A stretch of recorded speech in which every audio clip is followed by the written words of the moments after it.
بسم اللہ الرحمن الرحیم۔ آج ایک انتہائی افسوسناک خبر جو پوری امت مسلمہ کے لیے باعث کرب ہے۔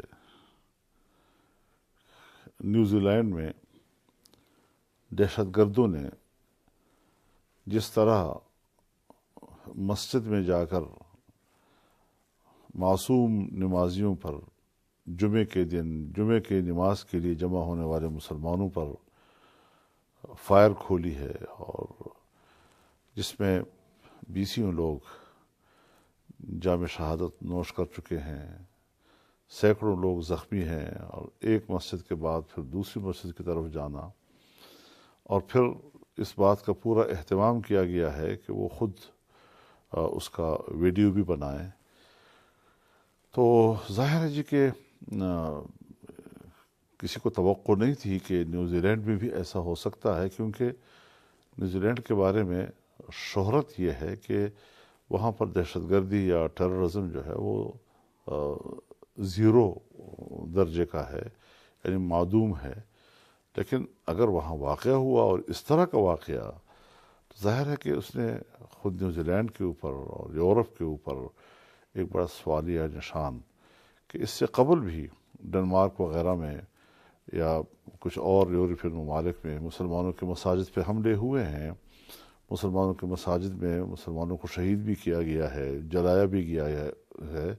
لیکن نیوزی لینڈ میں آج جو واقعہ ہوا ہے وہ کچھ بالکل غیر متوقع سا، اور اس قسم کا سفاکانہ کہ پوری دنیا کے دل اس نے ہلا کر رکھ دیے ہیں۔ تو بظاہر تو ابھی تک زیادہ تفصیلات نہیں سامنے آ رہی ہیں کہ حملہ کرنے والے کون لوگ ہیں اور کن مقاصد کے تحت انہوں نے ایسا کیا ہے۔ بہرحال جو خبریں آتی جائیں گی ہماری بھی اس پہ نظر ہوگی، اور اس حوالے سے ہم اپنا رد عمل دیتے رہیں گے، وہ حق ہم اپنا محفوظ رکھیں گے۔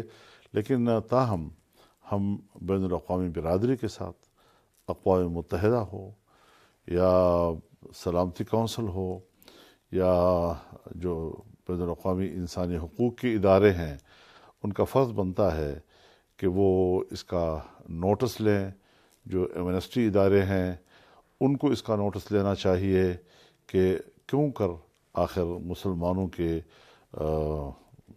عبادت گاہ مسجد میں عین جمعے کی عبادت کے دوران اس قسم کا سفاکانہ واقعہ رونما ہوا۔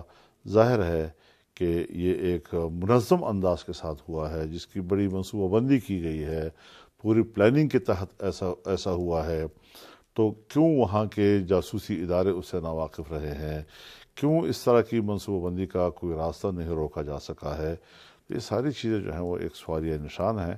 ویسے تو ہمیشہ بین الاقوامی میڈیا جو ہے وہ صرف اسلامی دنیا کو ہی فوکس کرتی ہے۔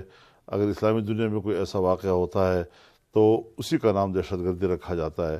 لیکن آج جو نیوزی لینڈ میں ہوا ہے اس نے تو ایک تاریخ کا انتہائی بدترین واقعہ ہوا ہے، اور خود نیوزی لینڈ کی حکومت نے اپنے ملک کی تاریخ کا انتہائی سیاہ واقعہ اس کو قرار دیا ہے، جو میں سمجھتا ہوں کہ بالکل حقیقت پر مبنی ہے۔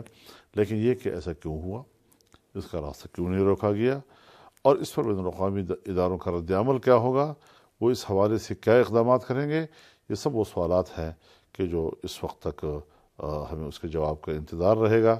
بہرحال ہم ان شہداء کے ساتھ اور زخمیوں کے ساتھ اور ان کے متاثرہ خاندانوں کے ساتھ بھرپور اپنی ہمدردی کا اظہار کرتے ہیں، اور اس سفاکانہ واقعے کی ہم شدید الفاظ میں مذمت کرتے ہیں، اور مطالبہ کرتے ہیں کہ بین الاقوامی ادارے اور بین الاقوامی قوتیں اس واقعے کا سنجیدگی کے ساتھ نوٹس لیں، اور جو ذمہ دار ہیں ان کو کیفر کردار تک پہنچائیں۔